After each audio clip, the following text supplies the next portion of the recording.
ទូប្រាក់បង្គំខ្ញុំប្រកាសរណាខ្ញុំបានសូមវេទិកាត្រីវិទ្យាជាវេទិកាមួយដែលដោយមានការចូលរួមជាត្រីភាគីមកកាពីនេះកម្មវិធីវេទិកាត្រីវិទ្យាហើយខ្ញុំគិតខ្លួនឯងខ្ញុំយកខ្លួនឯងទៅព្រហ្មញ្ញសាសនាឬក៏ពុទ្ធសាសនាថាបានសង្គមជាមកពីភាសានិងវិទ្យាសាស្ត្រហ៊ានប្រព្រឹត្តខទាំង4ជាធម្មយាត្រាឬក៏ជានៅក្នុងពុទ្ធសាសនាវិញ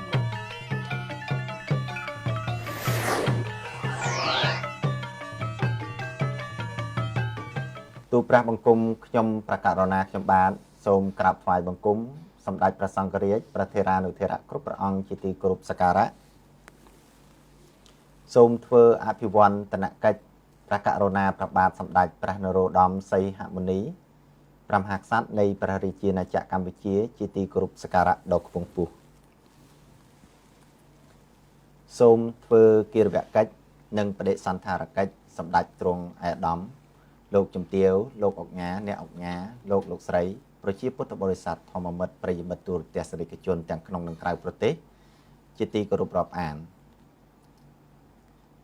រៀងរាល់ព្រឹកថ្ងៃអាទិត្យវេលាម៉ោង 5:30 នាទីដល់ម៉ោង 6:00 នាទីវេទិកាត្រីវិទ្យាបានរៀបចំនិងលើកយកនៅប្រធានបទដែលពាក់ព័ន្ធនឹងព្រះពុទ្ធសាសនានិងសង្គមមកពិភាក្សាវែកញែកចែកជូនដល់ទូរទស្សនិកជនជាទីទស្សនានិងជាទីសន្តាប់ដែលមានការចូលរួមបែបជាត្រីភាគី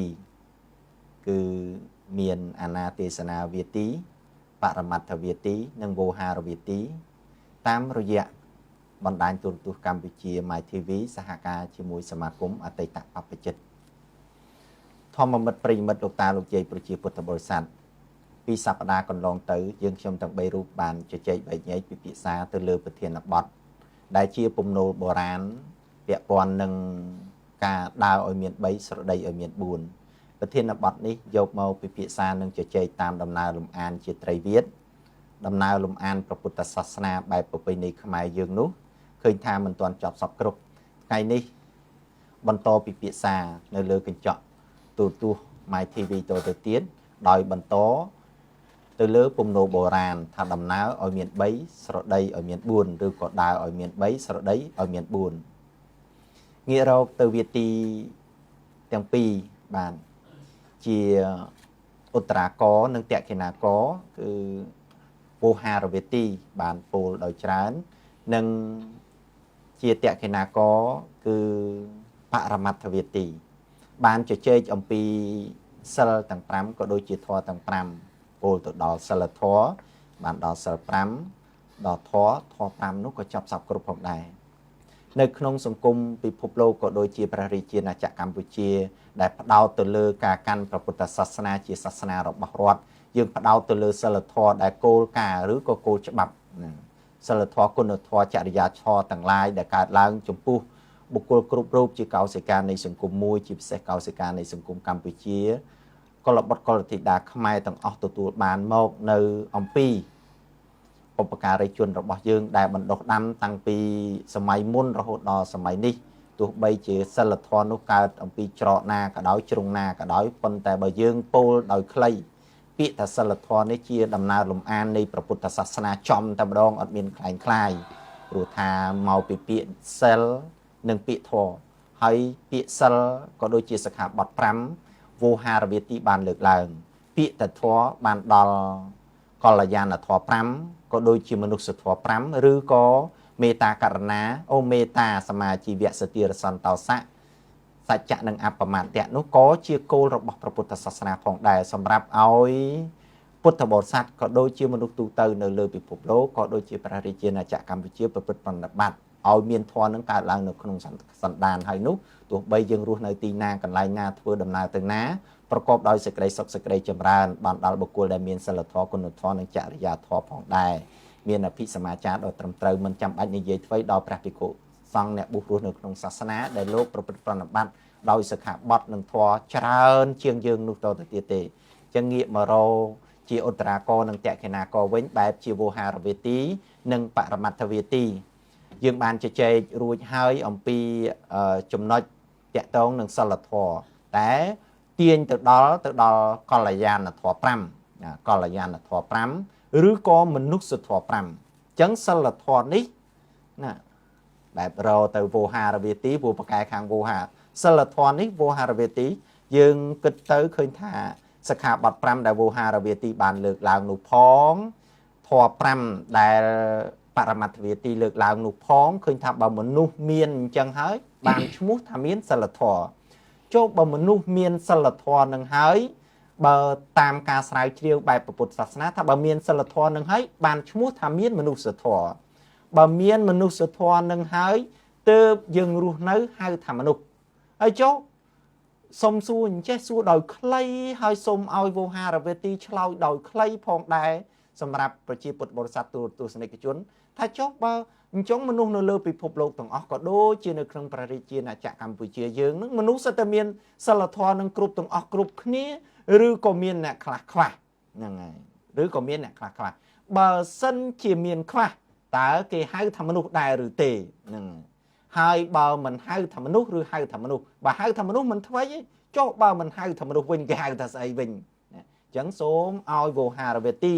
ជើងបកែខាងវោហាប៉ុន្តែមាត់បកែមិនដឹងតែបើជើងបកែខាងវោហាហ្នឹងបង្ហាញបញ្ជាក់ចែកជូនលោកតាលោកយាយប្រជាពុទ្ធបរិស័ទទស្សនិកជនទាំងក្នុងនិងក្រៅប្រទេសសូមអញ្ជើញបាទសូមអរគុណលោកយាយលោកតាប្រជាពុទ្ធបរិស័ទឃើញថាអាណាទេសនវេទីខ្លួនឯងមិនលើកថាអ្នកបកែវោហាទេបាទប៉ុន្តែលោកយាយលោកតាស្ដាប់មើលចុះសួរខ្លីឆ្លើយខ្លីខ្ញុំចូលចិត្តណាស់បាទចូលចិត្តសួរខ្លីឆ្លើយខ្លីប៉ុន្តែសំណួរបាញ់មិញដូចជាមិនខ្លីប្រហែលទេសួរថា បើសិនជាមនុស្សនៅលើសកលលោកយើងនេះខ្វះនៅសិលធម៌ឬក៏ខ្វះធម៌ណាមួយថាតើហៅជាមនុស្សឬក៏ហៅជាអីបាទចម្លើយដោយខ្លីបើទោះជាគ្រប់ក៏ដោយខ្វះក៏ដោយនៅតែហៅតែមនុស្សបាទប៉ុណ្ណឹងគ្រប់ក៏ដោយខ្វះក៏ដោយក៏ហៅថាមនុស្សបាទអញ្ចេះលោកយាយលោកតាប្រជាពុទ្ធបរិស័ទទស្សនិកជនព្រោះថាសំអាងទៅលើទស្សនៈរបស់ព្រះពុទ្ធសាសនាអ្នកមានសិលធម៌បានន័យថាអ្នកមានសិល5ដល់អ្នកមានធម៌បានន័យថាមានធម៌5ដោយវោហារវេទីបានលើកឡើងមេត្តាសមាជីវៈសតិរសន្តោសៈសច្ចៈនិងអបមាទៈបើមានធម៌5នេះឈ្មោះថាមនុស្សធម៌ព្រោះនៅក្នុងព្រះពុទ្ធសាសនាមានវកហៈមួយថាការណាការណាំងមគ្គអ្នកតិជានិតៃតិមនុស្សសោសត្វវិសេសោសត្វវិសេសឯណាដែលដឹងនៅហេតុដែលគួរនឹងហេតុដែលមិនគួរទៅឈ្មោះថាមនុស្សដល់ទាញយើងទាញមកយើងគិតឃើញថាអូមនុស្សទាល់តែមានធម៌5ហ្នឹងតើទាល់តែមានសិល5ហ្នឹងតើហើយចុះបើមនុស្សខ្លះសិល5មនុស្សខ្វះធម៌5ហៅថាមនុស្សដែរអត់ហ្នឹងហៅថាមនុស្សដែរអត់វោហារវេទីថាហៅថាមនុស្សដែរហើយចុងបើហៅថាមនុស្សហ្នឹងគេហៅថាមនុស្សហ្មងសូមឲ្យវោហារវេទីបញ្ជាក់បន្តិចបើហៅមនុស្សហៅចុះប៉ុន្តែហៅមនុស្សអីសូមអញ្ជើញបាទសូមអរគុណអាណាទេសនវេទីបាទខ្ញុំចាប់បានបើសិនជាលើកឡើងបាញ់មិញគឺតកតងនឹងវកហៈមួយបាទដែលស្ដីអំពីមនុស្សបាទការណាងមនតិជានិតៃតិមនុស្សសោសត្តវិសេសោសត្វឯណាដែលដឹងហេតុគួរនិងមិនគួរហៅថាមនុស្សបាទអញ្ចឹងខ្ញុំអាចបែងចែកបានបាទខ្ញុំអាចបែងចែកបានថាទោះបីជាខ្វះធម៌ណាមួយក៏នៅហៅតែមនុស្សប៉ុន្តែមនុស្សប្រភេទផ្សេងគ្នាបើក្នុងជាធម្មមាត្រដ្ឋានឬក៏ជានៅក្នុងពុទ្ធសាសនាវិញលោកបែងចែកមនុស្សជា4បាទនៅតែមនុស្សដដែលប៉ុន្តែប្រភេទ4បាទមនុស្សទី1ប្រភេទទី1ហ្នឹងយើងហៅថាមនុស្សសពេតោបាទប្រភេទទី2មនុស្សសតិរច្ឆាណោប្រភេទទី3មនុស្សសនេរយិកោប្រភេទទី4មនុស្សសភូតោយើងឃើញថាអ្វីបាត់តែមនុស្សបែងចែកជាប្រភេទ4នេះក៏ពិតមែនប៉ុន្តែនៅតែមានពាក្យមនុស្សនៅខាងដើមដូច្នេះហើយហេតុនេះហើយបានជាខ្ញុំថាទោះបីជាខ្វះធម៌មិនគ្រប់ទាំងអស់ហ្នឹងក៏នៅតែមនុស្សដូចគ្នាប៉ុន្តែគ្រាន់តែមនុស្សបែងចែកតាមប្រភេទបាទបើចែកតាមប្រភេទគឺមនុស្សមានប៉ុណ្ណឹងឯងបាទហើយបើមានអីខាងបរមត្ថវិទ្យាអាចជួយបន្ថែមសូមអញ្ជើញបាទអត់ទេរឿងថាមកមិញដឹងហើយវោហារវេទីមនុស្សសពេតោមនុស្សសនេរយិកោមនុស្សសតិរច្ឆាណោនិងមនុស្សសភូតោបល័យទាំងអស់អញ្ចឹងថានឹងទុកឲ្យបរមត្ថវិទ្យាប្រែព្រោះជើងនេះជើងបល័យ បល័យមិនបល័យក្នុងស្រុកបល័យក្រៅស្រុកទៀតបានន័យថាប្រវត្តិច្បាស់ហើយណាសប្តាហ៍មុនគ្រាន់តែស៊ើបទេសប្តាហ៍នេះឲ្យគេស្រាវជ្រាវឡើងច្បាស់ឮថាសិក្សាសាលាបល័យជើងខាងជួរទលេកំពង់ចាមហើយទៅរៀនដល់បង្កកទៀតឮថាអញ្ចឹងហើយអញ្ចឹងជើងបង្កកហ្នឹងយ៉ាងម៉េចដែរមហាជូឡាលង្កននៅបង្កកហ្នឹងមនុស្សសពេតោហ្នឹងសក្តីថាមនុស្សអាម៉េចមនុស្សសនេរយិកោមនុស្សអាម៉េចមនុស្សសតិរឆាណោហ្នឹងមនុស្សរម៉េចហើយចុះមនុស្សសភូតោនោះមនុស្សអាម៉េចវិញនៅឲ្យលោកយាយលោកតាប្រជាពុទ្ធបរិស័ទធម្មមិត្តនិងប្រិយមិត្តលោកបានយល់បាទសូមអញ្ជើញបាទមនុស្សសពេតោហ្នឹងគឺមនុស្សតែមានលក្ខណៈចរិតរឹកពីស្រែកឃ្លានដូចជាគេថាសត្វប្រេតអញ្ចឹងណាមនុស្សសពេតោមនុស្សសដេរិឆាណោមនុស្សដែរក៏ប៉ុន្តែមនុស្សមានលក្ខណៈចរិតរឹកពីអកប្បកិរិយាវាចេញមកបង្ហាញមកទៅជាសត្វដេរិឆានដូចដេរិឆានបាទដូចជាដេរិឆានហើយទី3ទៀតគឺមនុស្សនេរិកោគឺមនុស្សដែលវាមានលក្ខណៈដូចជាសត្វនរុបាទសត្វនរុរៃឃ្លានមិនចេះចប់មិនចេះហើយបាទបង្ហាញអញ្ចឹងបានន័យថាអញ្ចឹងមនុស្សដូចជាសត្វនរុបានន័យថាកើតមកជាមនុស្សដែរតែដូចថារៀងស្គមស្វិតណាស្គមដូចខ្ញុំអញ្ចឹងទៅរៀងស្វិតហើយកងែងកងងអីឬយ៉ាងម៉េចវាមិនស្អាតអីយ៉ាងម៉េចនឹងសូមឲ្យបរមត្ថវិទីបញ្ជាក់យើងដឹងហើយត្រង់ថានរោប្រេតដេរិឆានសូរកាយហ្នឹងវាមិនមែនជាទីមួយដែលមនុស្សទៅទេបាទលោកត្រូវយល់ថាពាក្យថាមនុស្សហើយនឹងពាក្យថាមនុស្សដែលខ្ញុំសិក្សាតាមសភៅរបស់លោកធម្មបណ្ឌិតហេងមនីចន្ទាគាត់បានញែកស័ព្ទពាក្យថាមនុស្សហើយនឹងមនុស្សតែមនុស្សនឹងគាត់ចូលចិត្តទៅអាផ្លូវហ្នឹងឯងអាផ្លូវអរិញមនុស្សពេតមនុស្សដេរិឆានមនុស្សនេរិកោណាបាទគាត់ចូលចិត្តទៅផ្លូវហ្នឹងតែដល់ពេលពាក្យមនុស្សហ្នឹងគឺដូចជាវឹកហៈដែលលោកលើកឡើងបាញ់មិញហ្នឹងលោកណាវោហាវិទីវោហាវិទីនឹងលោកនឹងបាទលើកឡើងបាញ់មិញហ្នឹងអញ្ចឹងដូចជាមនុស្សហ្នឹងគឺមកពីពាក្យថាម្នាក់នឹងអ៊ីសាហ្នឹងគឺចំណែននិន្ទាឈ្នានេះសពបែបយ៉ាងទៅលើបុគ្គលដទៃដែលគេខ្ពស់ជាងខ្លួនដែលគេល្អជាងខ្លួនដែលគេប្រសើរជាងខ្លួនអញ្ចឹងណាចូលចិត្តឈ្នានីនេះបិទបៀនសពបែបយ៉ាងទៅតាមដែលគេអាចធ្វើទៅបានគេចង់ធ្វើអញ្ចឹងទៅអាហ្នឹងវាចូលទៅក្នុងហ្នឹងហើយក្នុងប្រភេទនេះហ្នឹងហើយដល់ពេលទៅជាលក្ខណៈមនុស្សវាចូលមកក្នុងលក្ខណៈមនុស្សសធុតបាទភាពភាវៈជាមនុស្សវាចូលទៅក្នុងមនុស្សធម៌អូអញ្ចឹងមនុស្សធម៌ហ្នឹងវាចូលទៅក្នុងមនុស្សសភុតបាទភាពភាវៈជាមនុស្សគឺ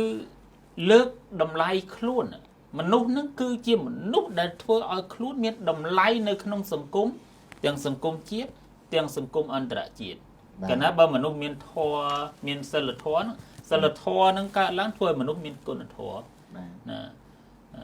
មនុស្សមានគុណធម៌កើតឡើងគឺធ្វើឲ្យគេគោរពមនុស្សបាទអញ្ចឹងដូចជាវោហារវិទីលោកលើកឡើងថា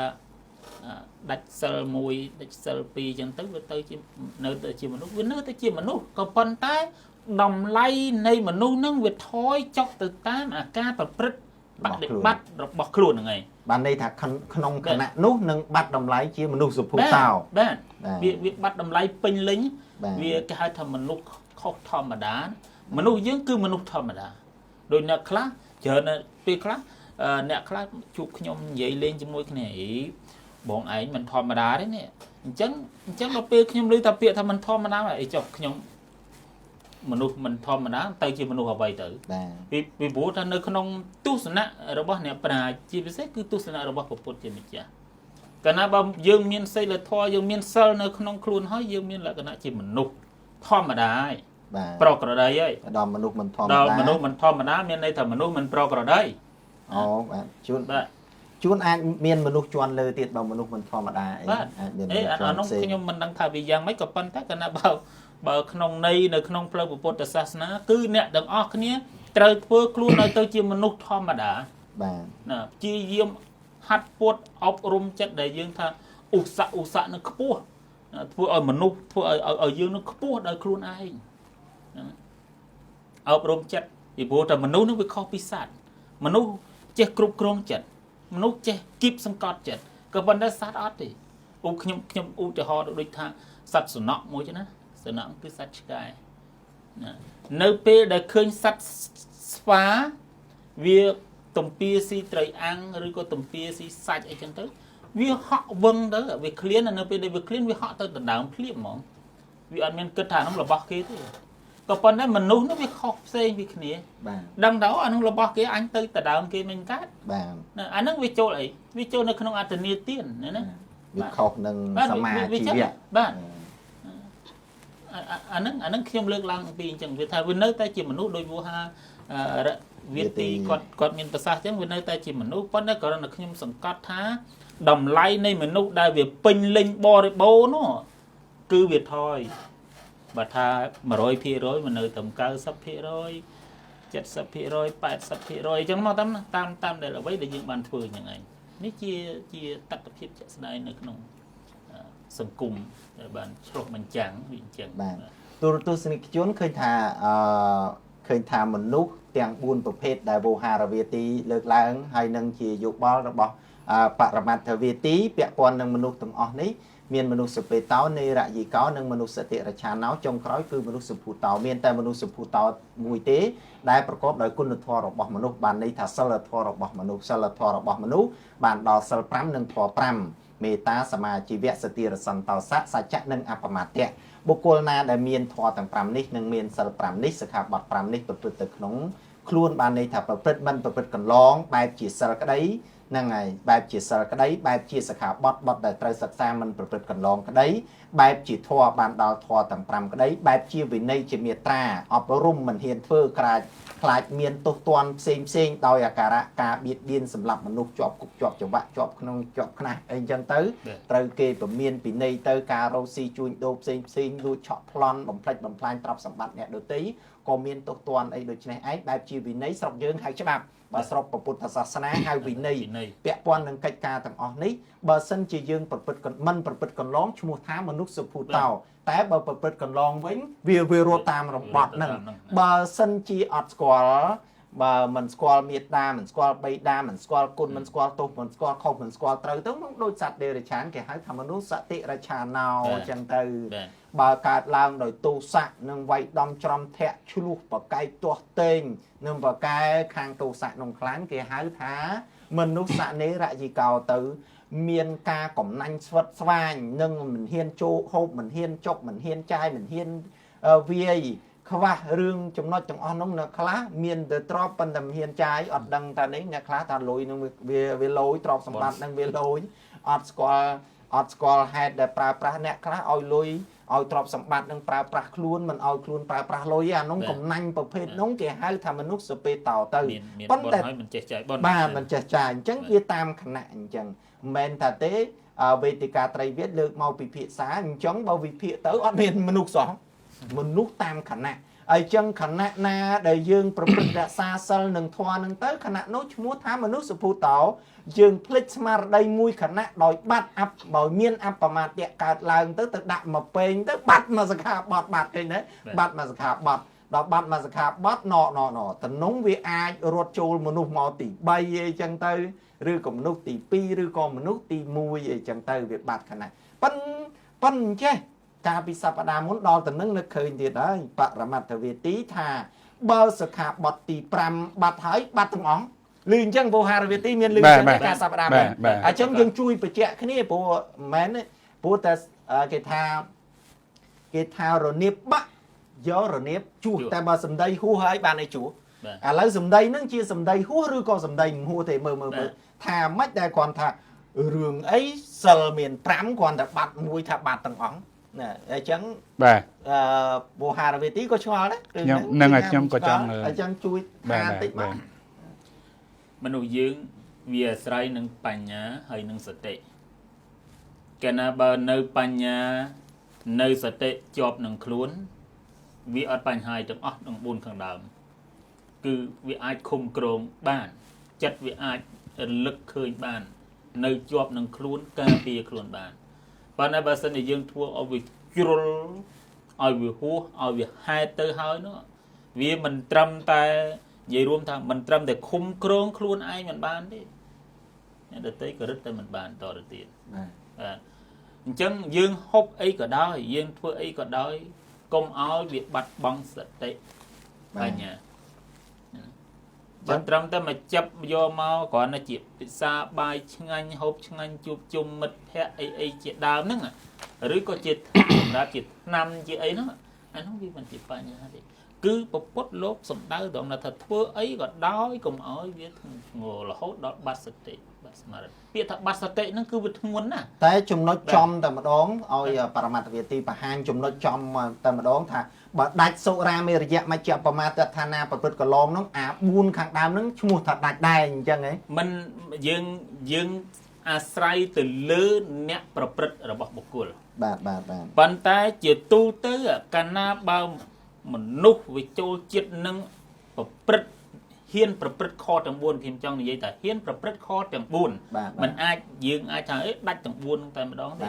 បាទហ៊ានប្រព្រឹត្តកន្លងហ៊ានប្រព្រឹត្តកន្លងនៅខទាំង4នោះដោយស្វ័យប្រវត្តិបាទចុះវោហារវាទីយល់យ៉ាងម៉េចដែរចំណុចហ្នឹងបើដាច់ចុងក្រោយហ្នឹងដាច់ទាំងអស់អញ្ចឹងដែរឬក៏ហ៊ានប្រព្រឹត្តកន្លងទាំងអស់ចឹងដែរយ៉ាងម៉េចខ្ញុំមិនហ៊ានថាឬក៏ហ៊ានថាយ៉ាងម៉េចទេប៉ុន្តែខ្ញុំសូមលើកជាឧទាហរណ៍មួយដោយខ្លីទេសូមអធិស្ឋានលោកយាយលោកតាពុទ្ធបរិស័ទពិសេសគឺអ្នកដែលអាចមានកម្លាំងកំហែងទទួលទាននៅសារាហ្នឹងកុំឲ្យថាខ្ញុំនិយាយទៅវាប្រជាប៉ុន្តែគាត់តែយើងឧទាហរណ៍របៀបដូចជាលេងប៉ុន្តែក៏អាចមួយផ្នែកជាការអប់រំដែរបាទយើងឧទាហរណ៍ថាយើងលេងនិយាយលេងចុះបើមានសារាណែបើផឹកសូរ៉ាអ្នកផឹកគេច្រើននិយាយថាបើផឹកមិនខ្លែមដូចជាវាមិនទំនងដូចជាវាហំតែម្ដងបាទញ៉េអញ្ចឹងបើមានសូរ៉ាផឹកហើយណាមានផឹកហើយតែដូចខ្វះសាច់ខ្លែមណាអាចនឹងប្រើវាចាណាមួយបើផឹកនៅផ្ទះអូនណាកូនណាក្មួយហើយមើលអាណាមួយមកទំនងនេះណាអា1គីឡូក្តី2គីឡូក្តីអាចចូលក្នុងប៉ាណាឃើញទេដោយសារសូរ៉ានោះមួយវាទៅសម្លាប់ជីវិតគេដូចជាគ្មានទេរបស់ខ្លួនឯងហើយមើលផ្ទះនៅជិតខាងអីមើលអីអាចមានទេអាដើមមកត្រកចូលក្នុងរបស់យើងនោះមិនដែរបាទអ្នកហ៊ានទៅធ្វើហ្នឹងមួយបាត់អត្តន័យមួយទៀតបាទហ្នឹងសវឹងហើយមិនដឹងហើយណាបាត់សតិហើយដូចបរមត្ថវិទ្យាលើកឡើងអញ្ចឹងបាត់សតិហើយដើរច្រឡំផ្ទះឯងផ្ទះគេមិនដឹងអីទៅឡើងចាំផ្ទះគេកូនប្រពន្ធអ្នកដទៃអាចអានេះគ្រាន់តែជាអាចខ្ញុំលើកជាឧទាហរណ៍ទេមិនមែនជាការពិតទេបាទមកវិញបើសិនជាប្តីប្រពន្ធសួរមកពីណាកូនសួរមកពីណាបើជាឪពុកណាអាចនៅដឹងសតិខ្លះឬក៏មិនអាចកុហកថាមកពីនេះមកពីនោះមិនប្រកាសថាឯងមកពីផឹកមកពីអីណាទេមកពីនេះអីចឹងទៅឧទាហរណ៍ណាអញ្ចឹងឃើញថាអាហ្នឹងជាសឹងថាគាត់ជាឧទាហរណ៍ទេណាសឹងថាបើមានមួយហ្នឹងណាប្រព្រឹត្តមួយហ្នឹងសឹងថា4ខាងលើហ្នឹងអាចទៅអានេះខ្ញុំគ្រាន់តែជាឧទាហរណ៍ជាការយល់ទេប៉ុន្តែมันមានន័យថាបើដាច់មួយហ្នឹងដាច់ទាំងអស់ទេអានេះជាការយល់របស់ខ្ញុំបាទអញ្ចឹងបើសិនជាអាណាទេសនៈវាទីលោកយល់យ៉ាងណាអាចបញ្ជាក់បន្ថែមទៀតនេះគ្រាន់តែជាឧទាហរណ៍ទេលោកយើងលោកតាពុទ្ធបរិស័ទដូចថាខ្ញុំលើកឡើងបាញ់មិញហ្នឹងមិនមែនបញ្ជាក់ថាឲ្យតែអ្នកផឹកបន្ទុកទៅសុទ្ធតែអញ្ចឹងទេបាទមិនមែនទេប៉ុន្តែគ្រាន់តែជាឧទាហរណ៍លេងថាតើបើវាអញ្ចឹងមែនណាបើអញ្ចឹងមែនសូមកុំធ្វើបាទយ៉ាងណាក៏គ្រាន់តែលើកថាក្នុងកម្មវិធីត្រីវៀតដែលលើកឡើងដោយវោហារវាទីណាដែលជាដែលលោកសំប៊ុនឈឿនគាត់លើកឡើងអញ្ចឹងគួរតែធ្វើយ៉ាងម៉េចណាអញ្ចឹងបើសិនគិតថាណាដែលមិនល្អទេយើងមិនបាច់យកទេក៏វត្តចោលទៅណាដែលអាចយកជាកតិបានអាចយកទៅជាអប់រំបានគិតថានឹងដូចអញ្ចឹងមែនគួរតែអញ្ចឹងមែនគួរយកក៏យកមិនយកក៏មិនប្រកាសបកម្មទៅតាមអធិស្ឋានបាទអញ្ចឹងសូម្បីតែព្រះសម្មាសម្ពុទ្ធក៏ព្រះអង្គលោកលើកអញ្ចឹងដែរណាធ្វើបិទតែតថាគតថាមនុស្សកើតមកវាស្ថិតនៅក្នុងធម៌3ណាហៅតែត្រៃលក្ខធម៌ឬក៏សាមញ្ញលក្ខណៈធម៌អនិច្ចំទុក្ខំអនត្តាមិនទៀងទេកើតមកស្លាប់ទៅវិញពុទ្ធថាអញ្ចឹងលោកសំដែងថាអញ្ចឹងតែមិនមែនចាប់បខំឲ្យថាពុទ្ធបរិស័ទត្រូវតែជឿអញ្ចឹងទេជឿឲ្យមានហេតុមានផលតែងាប់មែនអត់អញ្ចឹងមែនអត់បាទអខតារោគាត់តែបង្ហាញផ្លូវទេតែចង់ដើមដើរនឹងជារឿងរបស់យើងមិនមែនជារបស់តថាគតទេបាទសូមអរគុណ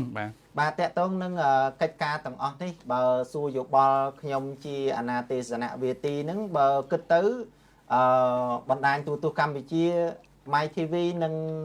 សមាគមអតីតបព្វជិតអញ្ជើញមកហ្នឹងអញ្ជើញគ្រាន់តែធ្វើអាណាទេសនវេទីមិនបានឲ្យមកឯណាបញ្ចេញមតិយោបល់អីច្រើនទេអ្នកបញ្ចេញមតិយោបល់គឺវោហារវេទីនិងបរមត្តវេទីនោះហើយអញ្ចឹងគ្រាន់តែអញ្ចេះក្តោបលោកតាលោកយាយប្រជាពុទ្ធបរិស័ទឃើញបំណកស្រាយទាំង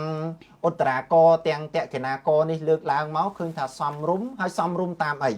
សំរុំតាមយមបល់និងទស្សនៈរបស់ខ្លួនឬយ៉ាងណាផ្ដោតទៅលើទស្សនៈរបស់ព្រះពុទ្ធសាសនាអ្នកប្រាជ្ញបណ្ឌិតព្រះពុទ្ធសាសនាអត្តកថាក៏ដូចជាព្រះសម្មាសម្ពុទ្ធបរមគ្រូជាអង្គម្ចាស់ដែលយើងព្រះអង្គទ្រង់ត្រាស់សម្ដែងអ្វីបិទតែសម្ដែងពីសិល5តែសិល5ហ្នឹងវាមានមកតាំងពីមុនពុទ្ធសាសនាទេតោះមានមកយូរហើយអញ្ចឹងឃើញថាគ្រាន់តែបញ្ជាក់បន្ថែមថាបណ្ដាសិក្ខាបទទាំងអស់នេះអ្នកប្រាជ្ញបុរាណបណ្ឌិតព្រះពុទ្ធសាសនាលោកព្រួយបារម្ភនៅសិក្ខាបទចុងក្រោយនេះតែម្ដង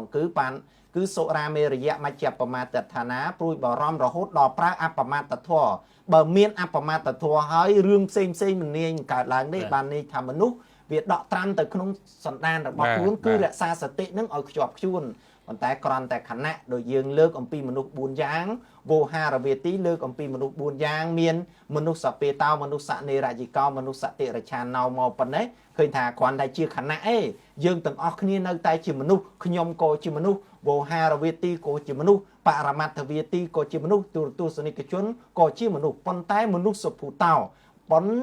មនុស្សសុភូតោតែខណៈណាដែលយើងភ្លេចភ្លាំងគ្មានអបមាទធម៌គ្មានសតិហើយប្រព្រឹត្តឆ្កាមឆ្កងពុំតំណងដោយអាការៈណាមួយបើប្រព្រឹត្តឆ្កាមឆ្កងបែបតិរឆានគេហៅថាមនុស្សសតិរឆានបើឆ្កាមឆ្កងដូចជានរកគេហៅថាមនុស្សសនេរជិកោបើឆ្កាមឆ្កងដូចជាប្រែតគេហៅថាមនុស្សសពេតោវាគ្រាន់តែប៉ុណ្្នឹងទេតែបើបានយើងថែមធម៌ពីលើនឹងលើសអំពីមនុស្សធម៌គេហៅថាមនុស្សសទេវោណែវាមានតែចំណុចទាំងអស់នេះដល់ចំណុចទាំងអស់នេះហើយកុំប្រកាន់ទោសអូសបន្លាយត្រង់ចំណុចណាពុំតំណងមិនសង្គូដែលមិនស្រួលដល់ទៅជាតិនិងអធិស្ឋ័យរបស់ប្រិយមិត្តក៏ដូចជាទូរទស្សនិកជនដែលស្ដាប់ការពិភាក្សាឬក៏បំណកស្រាយយើងខ្ញុំទាំង3នាក់ជានឹងអាណាទេសនាវាទីឬក៏ប្រមត្តវាទីវោហារវាទីមិនថាអញ្ចឹងអូណាលោកសឹមប៊ុនឈឿនលោកញឹមសុធួនលោកសំស៊ីណានហ្នឹងអាងយ៉ាងអីពោលរឿងសិល5ហើយរឿងផឹកអីនោះយ៉ាងម៉េចប៉ុន្តែថាហ្នឹងក៏ផ្ដោតទៅលើច្បាប់រដ្ឋដែរព្រះរាជាណាចក្រកម្ពុជានៃយើងបានសម្រេចរឿងទោសទណ្ឌផ្នែកការផាស៊ីហ្នឹងហើយមិនរឿងអីផ្សេងទេលោកយាយលោកតាប្រជាពុទ្ធបរិស័ទនាទីចុងក្រោយនៃវេទិកាត្រីវិទ្យាសំគូតាមការវេលាមុននឹងបញ្ចប់សូមអរគុណលោកតាលោកយាយប្រជាពុទ្ធបរិស័ទទូទស្សនិកជនទាំងអស់ដែលតែងតែតាមដាននិងទស្សនានៅកម្មវិធីវេទិកាត្រីវិទ្យាអញ្ចឹងវេទិកាត្រីវិទ្យាយើងត្រូវបានបញ្ចប់នៅសប្តាហ៍នេះសប្តាហ៍ក្រោយសូមលោកតាលោកយាយប្រជាពុទ្ធបរិស័ទតាមដានបន្តនៅប្រធានបទដដែលគឺដើរឲ្យមាន3ស្រដីឲ្យមាន4ប៉ុន្តែយើងចូលស្រដីឲ្យមាន4នោះបន្តទៅទៀតថ្ងៃនេះយើងបញ្ចប់តែប៉ុណ្ណេះតែមុននឹងបញ្ចប់សូមអរគុណដល់ហាងវិសាខាដែលតែងតែឧបត្ថម្ភនៅកម្មវិធីវេទិកាត្រីវិទ្យាឲ្យប្រព្រឹត្តទៅបានលោកយាយលោកតាអាចទំនាក់ទំនងហាងវិសាខាតាមអាស័យដ្ឋានខាងជើងវត្តទូទំពូនចម្ងាយប្រមាណ30ម៉ែត្រស្ថិតនៅក្នុងសង្កាត់បឹងកេងកង3ខណ្ឌចំការមនរាជធានីភ្នំពេញឬទំនាក់ទំនងតាមទូរស័ព្ទលេខ012 887 992 011 97 77 12និង016 81 82 09ទូព្រះបង្គំខ្ញុំប្រកាសរណាខ្ញុំបាទទាំង3រូបសូមក្រាបថ្វាយបង្គំលានិងសូមជម្រាបលា